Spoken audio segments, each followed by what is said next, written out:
আবদার করবো, অনুরোধ করবো, আপনারা আমাকে ক্ষমা করবেন এই কারণে যে আপনারা আমার জন্য কষ্ট করছেন আর্থিকভাবে, শারীরিকভাবে, মানসিকভাবে।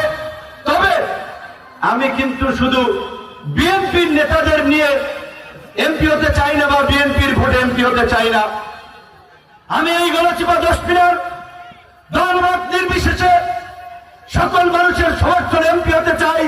আপনাদেরকে নিয়ে, জনগণকে নিয়ে এই গলাচিপা দশপিনাকে কিভাবে বাংলাদেশের মধ্যে 12ই ফেব্রুয়ারির পরে, ওই ফেব্রুয়ারি থেকে ডিসেম্বর 1 বছরের মধ্যে কিভাবে একটি তাক লাগিয়ে দেওয়া যায় কাজের মাধ্যমে, উন্নয়নের মাধ্যমে, আমরা সেই পরিবেশ নিশ্চিত করতে চাই।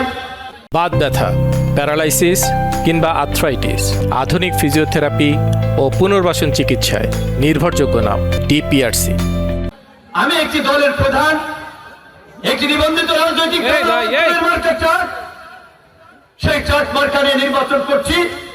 যেহেতু বাংলাদেশের বিগত দিনগুলোতে প্রধান দুটো দলের মধ্যে নির্বাচন হতো, আওয়ামী লীগের নৌকা এবং বিএনপির ধানের শীষ।